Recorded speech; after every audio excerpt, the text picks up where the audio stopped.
Hello दोस्तों, my self Krishna Lohan और स्वागत करती हूँ मैं आपका अपने चैनल पर। दोस्तों, जैसे कि आप जानते हैं आपके एग्ज़ाम्स हैं या जिस तरह की टेस्ट आपके चल रहे होंगे तो उनके लिए आपको बिल्कुल परफेक्ट या रेडीमेड बोल सकते हो आप, रिटन बिल्कुल आंसर चाहिए होते हैं जो कि बेहतरीन रहता है कि आपके मार्क्स भी उससे अच्छे आए। तो दोस्तों, इस तरह से मैंने आपके लिए हर सब्जेक्ट से रिलेटेड मैं कोशिश कर रही हूँ कि उनसे रिलेटेड मैं आपके लिए एक बिल्कुल रेडीमेड आंसर तैयार करूँ जो कि आपको एक बेहतरीन कंटेंट के साथ साथ जो है मार्क्स भी दिलवाए। तो दोस्तों, आज हम करने जा रहे हैं हिंदी से रिलेटेड, जो कि हिंदी में बैक में आप जाएंगे कंप्यूटर के साथ आपका साहित्य से रिलेटेड क्वेश्चंस रहते हैं वहाँ पे, जो कि बहुत ही टफ लैंग्वेज होती है हिंदी की। वहाँ पे गद्य से अलग एक ये मेन समस्या रहती है कि इसमें हमें किस तरह से भाषा का प्रयोग करना है या किस तरह से हमने इस कंटेंट को लिखना होता है। तो चलिए मैं आज आपको करवाने जा रही हूँ। वहाँ से हम पहला क्वेश्चन ले लेते हैं। रीतिकालीन की जो प्रेरक परिस्थितियां हैं या पृष्ठभूमि बोल सकते हो, दोनों क्वेश्चंस को मिलाकर यहाँ पे एक क्वेश्चन मैंने आपके लिए यहाँ तैयार किया है। तो इस क्वेश्चन की भी तैयारी हमने की है। तो रीतिकाल की जो प्रेरक परिस्थितियां हैं या आप बोल सकते हो पृष्ठभूमि है, दोनों क्वेश्चन का एक ही आंसर यहाँ पे रहेगा। थोड़ी सी भूमिका आप यहाँ पे बांधेंगे जरूर, क्योंकि जितना भी बड़ा क्वेश्चन है आपका, अगर 5 नंबर से क्वेश्चन स्टार्ट हो जाता है, 5 से 8 से या 10 12 16 जितने भी नंबर के क्वेश्चन आपके बनते हैं, तो उन सभी में सबसे पहले जरूरी होता है आपको भूमिका बनाना। भूमिका में आप कुछ कंटेंट से रिलेटेड जैसे कि रीतिकाल से संबंधित आप लिखेंगे, फिर 1 बाय 1 थोड़ा गैप देने के बावजूद आप क्या करेंगे, इसके जो पॉइंट्स हैं, पॉइंट्स को आप डिफाइन करते चलिएगा। इनकी परिस्थितियां हैं जैसे कि मैंने यहाँ पे लिखा है, जैसे मैंने लिखा है अगर आप वैसे भी लिख लेते हैं तो आपके लिए बहुत ही अच्छा रहेगा। मार्क्स इससे क्या होते हैं, इंक्रीज होते हैं। क्योंकि जरूरी नहीं होता आपका ज्ञान ही देखा जाता, जरूरी होता है आपका लिखने का तरीका भी सबसे ज़्यादा मायने रखता है। यहाँ पे आप किस तरह से अपने आंसर्स को यहाँ पे इम्प्रेशन दे रहे हैं, तो वो सब चीज़ें भी यहाँ पे मायने रखती है। तो आप, मैंने लिखने का तरीका भी आपको यहाँ पे साथ साथ बताना है, तो आप बने रहिए वीडियो में, एंड तक देखिएगा। आप अगर चैनल पर नए हैं तो आप चैनल को सब्सक्राइब कीजिए, क्योंकि आपके लिए इतने एफर्ट हो रहे हैं। साथ में बेल आइकन को ज़रूर आप प्रेस कीजिएगा ताकि आपको आने वाले अपडेट्स हैं, जो आने वाली वीडियोज़ हैं, आपको यहाँ पे सबसे पहले मिल जाए। चलिए दोस्तों, सबसे पहला क्वेश्चन हम यहाँ पे करेंगे रीतिकाल की प्रेरक परिस्थितियां, या इसको रीतिकाल की जो पृष्ठभूमि है उस पर प्रकाश डालें। दो तरह से क्वेश्चन आ सकता है, दोनों में आपको एक ही आंसर डालना है, जो कि मैंने आपके लिए यहाँ पे लिखा है। तो इसमें आप देखिए, सबसे पहले हम भूमिका में लिखने जा रहे हैं। यहाँ पे आप भूमिका लिख लीजिए, या इसका आप जो इंट्रोडक्शन परिचय बोल के लिख सकते हो आप इसको। काव्य अपने युग का प्रतिबिंब होता है, यानी रीतिकाल के बारे में हम थोड़ा सा यहाँ पे बताएंगे, फिर इसके बाद जो है इसकी परिस्थितियां, इसकी पृष्ठभूमि को डिफाइन करेंगे आगे चल के। काव्य अपने युग का प्रतिबिंब होता है, यानी कि जिस समय भी काव्य लिखा जाता है, पोइम्स लिखी गई थी, वो उस समय का प्रतिबिंब होते हैं, यानी कि उस समय से रिलेटेड बातें तो वो बताते ही हैं अपने पोइम्स में। यही उसका निर्माता और पथ प्रदर्शक भी होता है। कौन होता है? युग। यानी युग में ही निर्माण होता है काव्य का, और काव्य का पथ प्रदर्शन भी होता है, यानी कि आगे बढ़ाने का तरीका काव्य का समय के अनुसार ही चलता है। यहाँ कवि कुछ प्राप्त करता है तो कुछ खोता भी है। प्राप्त क्या करता है? वो वहां से रिलेटेड, यानी परिस्थितियों से रिलेटेड जो भी जानकारी है या जो भी ज्ञान है वो प्राप्त करता है। उस समय के जो भी वहां पे फॉलोवर्स या जो उनके अनुयायी होते हैं उनसे प्रशंसा प्राप्त करता है, राजा से प्रशंसा प्राप्त करता है, जिसके भी दरबार में वो लगा हुआ था। यह यहाँ पे कुछ खोता भी है। खोने का मतलब यहाँ पे यह बताया गया है, क्योंकि समय के आने के बाद जब काव्य का रूप बदल जाता है तो वहाँ पे उसके लिए भाषा का भी बदलाव होता है, जहाँ पर वो जाता है तथ्यों का भी बदलाव होता है। वह देश काल से प्रभावित होता है। देश काल का मतलब दोस्तों यहाँ पे क्या है कि जिस भी परिस्थिति, जिस भी क्षेत्र में वह जाता है, यानी कि जो भी उसको वातावरण मिलता है, उससे उसका काव्य जो है प्रभावित होता है। लेकिन कई बार कविताएं नया संदेश, प्रेरणा तथा जीवन को उन्नत बनाने में सक्षम नहीं होती हैं। कई बार ऐसा होता है कि जो कई मान लेते हैं कि भी हम बहुत बड़े कवि हैं, बहुत बड़े ज्ञानी हैं, लेकिन उनकी जो कविताएं होती हैं वो ना तो कोई संदेश देती है, ना कोई प्रेरणा देती है, ना ही जीवन को उन्नत बनाने में उनमें कैपेबिलिटी यानी सक्षम नहीं होती वो। तो इनके कवि जो है, ऐसे कवियों को क्या कहते हैं? कलावादी कवि कहते हैं। यानी सिर्फ क्या करेंगे, उस समय के अनुसार उन कलाओं को प्रदर्शित तो करेंगे, लेकिन उसका महत्व नहीं रहता। उनकी कविता का मुख्य उद्देश्य जन मनोरंजन, जैसे मैंने अभी बताया, सिर्फ एंटरटेनमेंट करते हैं वो उस समय के जो भी वहाँ पे व्यक्ति होते हैं, जो भी जनता होती है। सौंदर्य भी केवल अभिव्यक्ति मात्र ही होता है, यानी कि सिर्फ कहने के लिए, एक्सप्रेस करने के लिए ही सौंदर्य होता है, यानी कि सुंदरता किसकी, काव्य की, या जो काव्य से रिलेटेड जो कंटेंट होता है वो सिर्फ अभिव्यक्ति के लिए, यानी बोलने के लिए ही होता है। उसमें कोई महान जीवन दर्शन नहीं होते हैं। उस समय का जो काव्य है, यानी कि कलावादी कवि के द्वारा लिखी गई कविताओं में कोई महान जीवन दर्शन नहीं होता, यानी किसी को ना तो इंस्पायर करेगी वो, ना ही उसके किसी काम आने वाली है। अब यहाँ पे आगे देखिए, हम यहाँ से शुरू करते हैं, क्या करते हैं, प्रेरक परिस्थितियां या पृष्ठभूमि को शुरू कर देते हैं हम यहाँ पे। ये छोटी सी भूमिका बांधने के बाद हम मिला जुला रूप लिखते हैं। परिस्थितियां या पृष्ठभूमि कहाँ से शुरू होती हैं, ये हम यहाँ पे डिफाइन करना शुरू करेंगे। रीतिकाल को 1700 से 1900 तक का काल कहा जाता है, यानी कि यहाँ से कितने साल का हो गया ये, 200 साल का काल है, कौन, रीतिकाल का काल। इसमें तत्कालीन परिस्थितियों का गहरा हाथ रहा है, यानी रीतिकाल में सबसे ज्यादा प्रभाव किसका पड़ता है, उस समय की परिस्थितियों का प्रभाव पड़ता है। अब यहाँ पे देखिए, अतः रीतिकाल की परिस्थितियों को समझने से पहले उस युग की सभी परिस्थितियों को समझना जरूरी है। देखिए, अगर किसी के बारे में, हम किसी भी चीज के बारे में, व्यक्ति के बारे में अगर हम स्टडी करने जाते हैं, अध्ययन करने जाते हैं, पता करने जाएंगे, तो उससे जुड़ी हुई परिस्थितियों के बारे में हम सबसे पहले पता करते हैं। ऐसे ही रीतिकाल की प्रेरक परिस्थितियां, हम उसकी पृष्ठभूमि हम पता अगर करेंगे तो उस समय की जो सारी की सारी परिस्थितियां हैं उनको हमें जानना सबसे ज्यादा जरूरी होता है। तो इसमें हम क्या करेंगे, इसकी जो जिस समय की, यानी कि रीतिकाल का समय 17 से 1900 तक का रहा है, तो इस समय की हमें सबसे ज्यादा जरूरी परिस्थितियों को भी पढ़ना पड़ेगा भी, उस टाइम हुआ क्या था जिसकी वजह से रीतिकाल में ये परिस्थितियां बनी थी। इसमें सबसे पहले हम परिस्थिति का यहाँ पे जिक्र करेंगे, ऐतिहासिक परिस्थिति। ऐतिहासिक के नाम से ही आपको पता लग रहा है, यानी कि इसमें इतिहास भरा पड़ा होगा, राजा महाराजा भरे पड़े होंगे, ऐसे आप याद कर सकते हो। इस काल का आरंभ शाहजहां के समकालीन रहा है, यानी कि उसके समय आसपास शाहजहां आप जानते ही हैं, तो शाहजहां के समय इस काल का आरंभ हुआ था। इस काल पर उस समय के राजा जहांगीर तथा शाहजहां के शांतिमय साम्राज्य का असर पड़ा।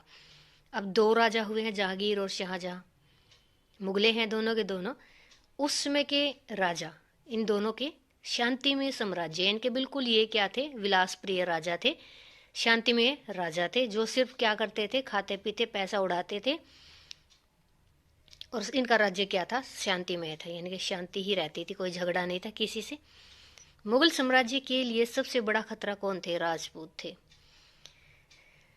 तो जिसके साथ अकबर ने कूटनीति खेली, अब सबसे पहले इनके दुश्मन, सबसे बड़े दुश्मन भी माना जाता है, कौन थे, राजपूत थे। अब जिनके साथ इन्होंने क्या किया, कूटनीति खेली, यानी कि इन्होंने चाल चली, क्या चाल चली, कि इनसे हम लड़कर तो जीत नहीं पाएंगे, या ये हमारा साम्राज्य जो हथिया लेंगे, तो अब हम कूटनीति क्या खेलेंगे, इनके साथ वैवाहिक संबंध स्थापित कर लिए, यानी इनकी लड़कियों के साथ इन्होंने, मुगलों ने शादी कर ली, विवाह कर लिए, जिससे क्या हुआ कि ये जमाई समझ के, कह सकते हो आप, जमाई समझ के ये जो है शांत हो गए और उनके साथ संधि समझौते हो गए।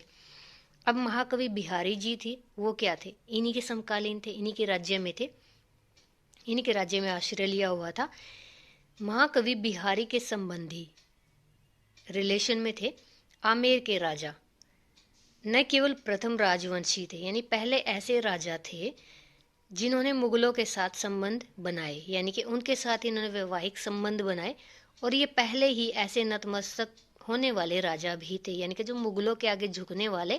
सेकंड, इन्होंने मुगलों के साथ वैवाहिक संबंध जो है स्थापित भी कर लिया, अपनी लड़की बिहादीन के घर। अकबर ने आमेर के दामाद का पद संभाला। अकबर क्या था, आमेर के राजा का दामाद बन गया और वहां का पद संभाला। अब देखिए, दामाद के नाते क्या होगा, आमेर का जितना भी साम्राज्य है किसके अंडर आ गया, अकबर के अंडर आ गया। और इसने क्या किया, फिर अपने पुत्र को भी वहीं ब्याह दिया, यानी उसकी शादी भी आमेर के राज्य में ही कर दी। अब क्या हुआ, जहांगीर व शाहजहां के समय केवल दक्षिण को छोड़कर सारा भारत मुगलों के अधीन आ गया, यानी कि क्या हो गया, दहेज में आ गया, तो सारा यहाँ काम, यहाँ सब का सब क्या हो गया, मुगलों के अंडर आ गया। तो अब रीतिकालीन काव्य है जो इसी के अंडर पलेगा, हम आगे पढ़ेंगे। ऐतिहासिक परिस्थिति में मुगले थे, मुगलों ने आमेर के साथ संबंध स्थापित किए, शादियां की। आप बिल्कुल आसानी से लिख सकते हो इस क्वेश्चन को। अब चलते हैं काव्य का क्या इसमें रोल रहा है ऐतिहासिक परिस्थितियों में। यहाँ पे नेक्स्ट और लास्ट सेंटेंसेस पैसेज की इस पेज की रहती है। जनसाधारण की हालत दयनीय थी, यानी कि वो तो खुद तो शादी ब्याह में लगे हुए थे, साम्राज्य हथियाने में या फिर संधि समझौतों में लगे हुए थे। जनता की हालत दयनीय थी, बिल्कुल बहुत ही खराब थी। किसान जो है डाकू बन गए थे। सामंतों में उत्तराधिकार के लिए संघर्ष था, यानी सामंत कौन थे? इनके जो बड़े बड़े ओहदों पे काम करते थे सामंत कहलाते थे, जो जनता से टैक्स वगैरह वसूल करते थे। वो क्या करने लगे थे? उत्तराधिकार के लिए संघर्ष करने लगे थे। किसान डाकू बन गए थे, जनसाधारण जो है उनकी हालत बिल्कुल दयनीय थी। नेक्स्ट इसमें क्या है? ग्राम उद्योग नष्ट हो गए थे, यानी कि गांव में जितने भी उद्योग थे सारे के सारे क्या हो गए थे? नष्ट हो गए थे। उच्च अधिकारियों में क्या हो गया था? भ्रष्टाचार फैल गया था। यानी अब ये शांतिमय जीवन जीते थे, शादी की और साइड हो गए, बच्चे पैदा करने लगे, साम्राज्य बढ़ाने लगे। तो इस दौरान जनता के साथ तो बहुत बुरा हुआ। उच्च अधिकारी जो इनके थे उनमें भ्रष्टाचार फैल गया, सामंतों में भी संघर्ष हो रहा था, शासन में मनमाने ढंग से हेर फेर होने लग गया था। यानी कि ये विलासी जीवन जीने लग गए थे जहांगीर और शाहजहां। महत्वाकांक्षी नवाब और जागीरदार कभी कभी विद्रोह कर देते थे। विद्रोह किससे कर देते थे? ये राजाओं से विद्रोह कर देते थे, सामंतों से विद्रोह कर देते थे। संगीत, चित्र, वास्तु एवं साहित्य कला का विकास इस काल में उल्लेखनीय रहा। अब ये जो रंगीले हो गए थे दोनों के दोनों राजा, तो इन पे तो इन्होंने काम करना ही था, यानी एंटरटेनमेंट ही ढूंढते थे अपनी सारी जनता का छोड़कर। जितना काम किया इन्होंने संगीत पे, चित्रकला, इन किले बनवाए हैं, चित्र बनवाए हैं, वास्तु से रिलेटेड जो बिल्डिंग मोन्यूमेंट्स हैं वो सारे के सारे साहित्य पर इन्होंने काम किया है। इनके दरबार में अच्छे अच्छे कवि, अच्छे अच्छे लेखक रहे हैं, तो सारा काम उन्होंने साहित्य पर ही किया है लगभग। अब इसमें देखिए इनकी जो है वास्तुकला बोल सकते हो आप। वास्तुकला में इन्होंने जो मोन्यूमेंट बनवाए हैं वो क्या थे? लाल किला था, जामा मस्जिद था, ताजमहल, जो भी आज भी प्रेरणा का विषय रहे हैं, इसके उदाहरण है। हाईलाइट कर सकते हो आप अपने एग्जाम में। इतिहासकार बर्नियर ने बताया कि शाहजहां एक कामुक व्यक्ति था, यानी कि बहुत ही फ्लर्टी व्यक्ति था। उसके अंतपुर में सैकड़ों बेगम थी, यानी कि एक जगह से अंतपुर नाम की थी, वहां पे सैकड़ों बेगम उसके हरम में रहती थी।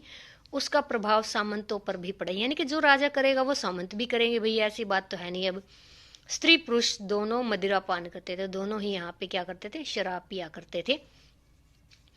यही सुरा सुंदरी, सुरा शराब होता है, सुंदरी यहाँ पे औरतों का, बेगमों का नाम दिया गया है। काव्य का आश्रय, यानी इन्हीं पर सारा काम, इन्हीं पर क्या होता था? काव्य लिखा जाता था। लिखने वाले इसके दरबार के कवि होते थे और इनकी प्रशंसा में ज्यादा से ज्यादा लिखा जाता था। यानी अब इतना उल्लेखनीय काम तो तभी होगा ना जब हाथ में सुरा और सामने सुंदरी होगी। कहा जाता है कि राजा जयसिंह के उत्तराधिकारी पैरों में घुंघरू बांधकर नृत्य करते थे। अब देखिए यहाँ पे राजा जयसिंह ने भी क्या काम करवाया है, उसके जो उत्तराधिकारी वंशज रहे हैं पैरों में घुंघरू बांधकर नृत्य करते थे। नाई दर्जी और राज्य कार्यों में सलाहकार माने जाते थे, यानी कि सलाह किससे ली जाती थी? नाई और दर्जियों से सलाह ली जाती थी। एक इतिहासकार के शब्दों में आप हाईलाइट कर सकते हो, इससे एक लाइन छोड़ के भी इसको दोबारा लिख सकते हो, अलग से हेडिंग डाल के लिख सकते हो, बहुत ही अच्छा इंप्रेशन जाएगा। गिद्धों के नीड़ों में उल्लू रहने लगे थे। समझ गए होगे आप, गिद्ध कौन माना जाता है यहाँ पे? राजा महाराजाओं को। और नीड़ उनके बिल होते हैं, उनके घोंसले होते हैं, उसमें उल्लू रहने लगे थे और बुलबुलों का स्थान कौवों ने ले लिया था। यानी बुलबुलों के, अब बोल सकते हैं आप, जैसे आजकल है जितने अच्छे सिंगर पहले थे उनकी जगह आजकल ये रैपर्स आ रहे हैं, तो बुलबुल माना जाता है और कौवे जो आजकल के रैपर्स हैं इन्होंने उनका स्थान ले लिया, यानी कि अच्छा संगीत नहीं रहा है आजकल। सेकंड पॉइंट हम यहाँ पर डिफाइन करेंगे, सामाजिक परिस्थिति। क्वेश्चन बहुत अच्छा है, आप ध्यान से वीडियो को एंड तक देखिएगा।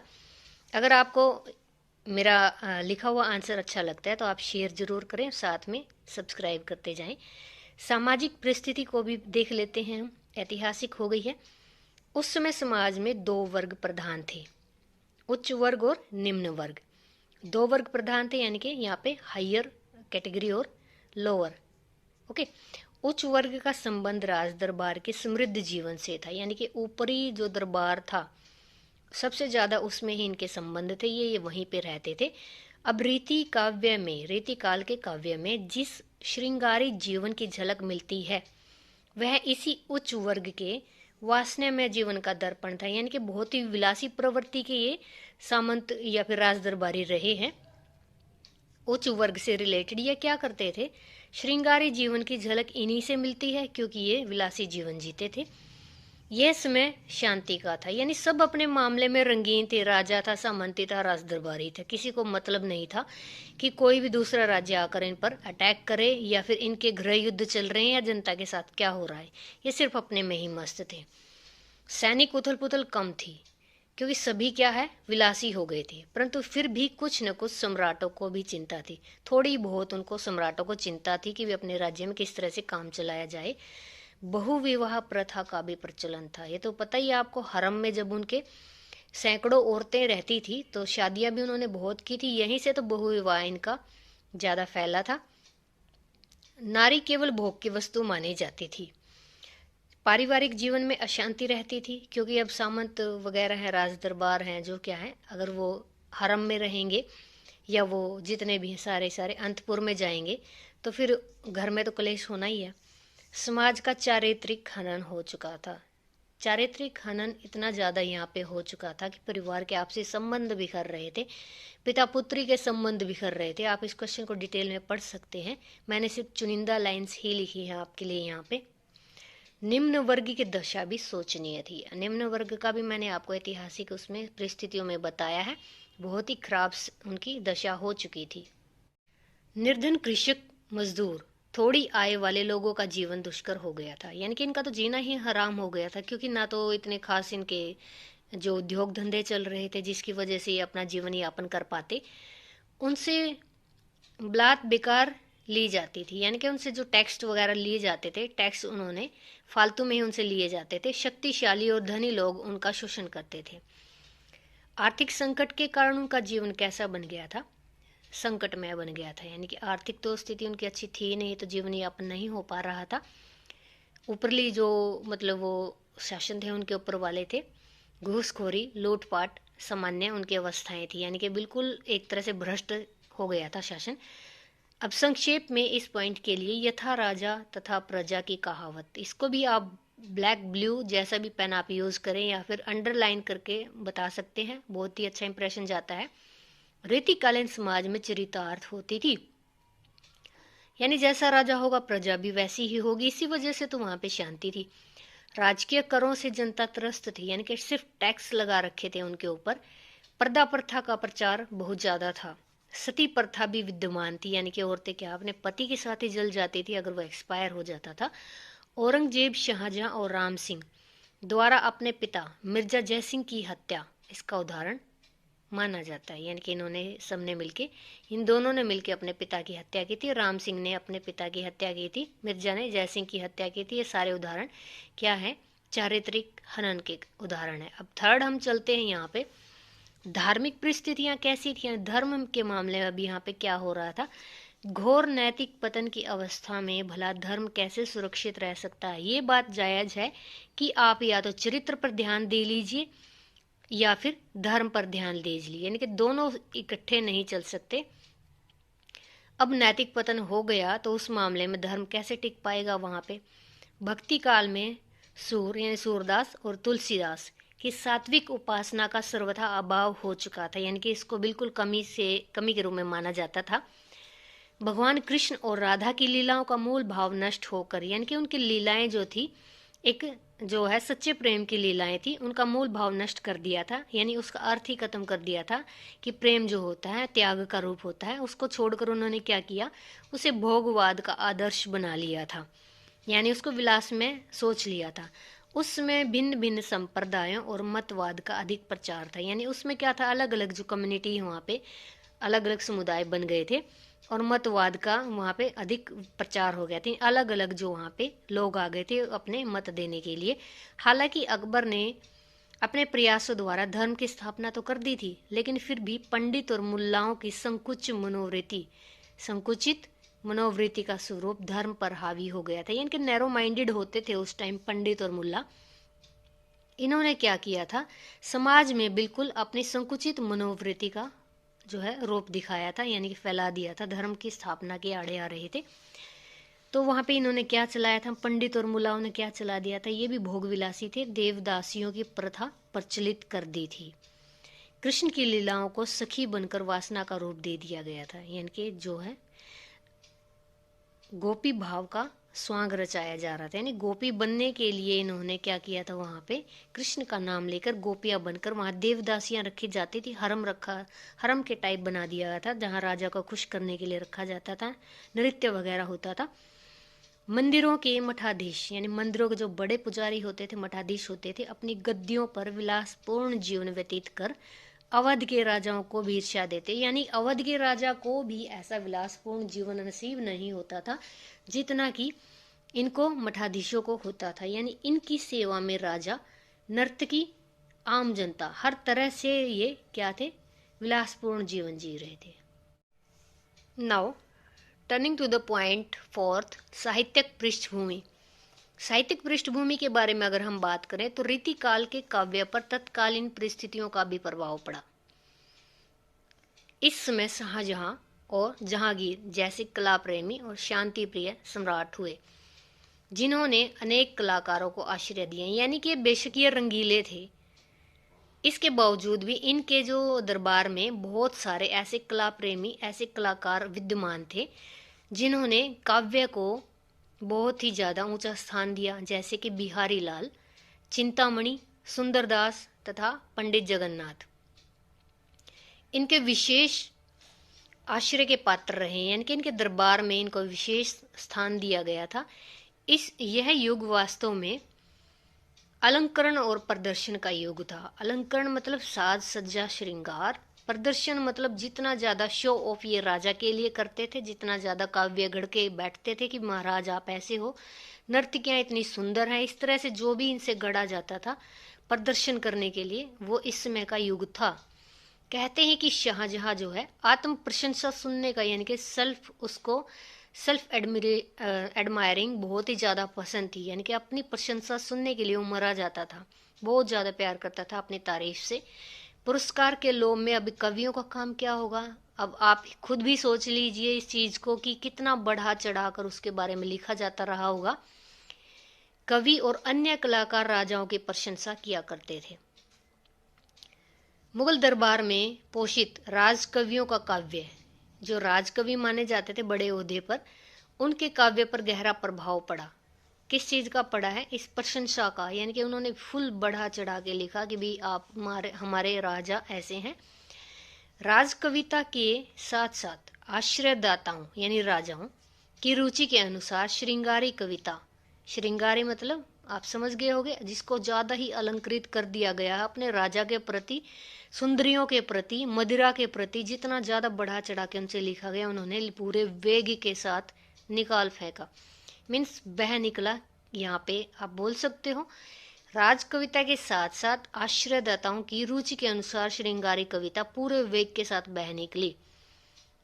200 साल तक श्रृंगारी काव्य का राज्य जो है स्थापित रहा, यानी पूरे 200 साल तक क्या था, मुगलों का राज जो है रहा होगा। और उस दौरान क्या हुआ, श्रृंगारी कविताएं खूब गढ़ी हैं, खूब माल बटोरा है, किससे, राजाओं से। निष्कर्ष लिखना बहुत ज़्यादा जरूरी है। क्वेश्चन की एंडिंग में अगर आप निष्कर्ष नहीं डालते हो 5 नंबर से ऊपर के क्वेश्चन के आंसर में, तो आपके मार्क्स यहाँ पे बिल्कुल अच्छे नहीं बनते। तो इस चीज़ को फॉलो जरूर कीजिएगा। क्वेश्चन को जब तक कि आप पूर्ण रूप नहीं देते हो, किसी कंक्लूजन पे नहीं जाओगे, तो आपका आंसर कंप्लीट नहीं होता है। रीतिकालीन काव्य का प्रधान विषय श्रृंगार था, ठीक है। उस पर संस्कृत व प्राकृतिक परंपरा के अतिरिक्त भक्तिकालीन राधा कृष्ण संबंधित श्रृंगार काव्य मुक्तक परंपरा का स्पष्ट प्रभाव पड़ा। मुक्तक क्या होता है, जिसमें ना तो किसी ग्रामेटिकल चीज का हमें ध्यान रखना होता है, डायरेक्ट लिखते जाना, न छंद देखना, न अलंकार देखना, न समास देखना, जो भी ग्रामेटिकल एरिया नहीं देखते हैं। मुक्तक काव्य वही होता है, यानी खुले मन से लिखना। रीतिकालीन काव्य का प्रधान विषय श्रृंगार था। इस पर ही लिखी जाती थी सारी सारी कविताएं। भाषा थी संस्कृत और प्राकृतिक। यहाँ भी आपको समझा देती हूँ, आसानी से समझ आएगा। इसके अतिरिक्त भक्तिकालीन राधा कृष्ण संबंधित श्रृंगार काव्य ज्यादा चले थे, और वो किस उसमें चले थे? परंपरा में, मुक्तक परंपरा में चले थे। स्वच्छंद बिल्कुल लिखे जाते थे। राज्य आश्रित कवियों ने परिस्थितियों के अनुसार राजाओं की रुचि का ध्यान रखते हुए रचनाएं मुक्तक शैली, ब्रज भाषा एवं दोहा, सवैया और कवित्तों में हुई। यानी रचनाएं सबसे ज्यादा किस में हुई? राजा की रुचि का ध्यान तो रखा ही उन्होंने। अब इसके साथ रखते हुए काव्य पे क्या काम किया उन्होंने? मुक्तक शैली का यूज किया, ब्रज भाषा का यूज किया जो उसमें की भाषा थी, एवं दोहा, दोहे का यूज किया, सवैये का यूज किया और कवित्व का यूज किया। आप इसमें से जो जाए 2-3 उठा सकते हो, लिख सकते हो, कोई बड़ी बात नहीं है, लेकिन आपको लिखना जरूर है निष्कर्ष में, क्योंकि क्वेश्चन रीतिकालीन काव्य पर चल रहा है।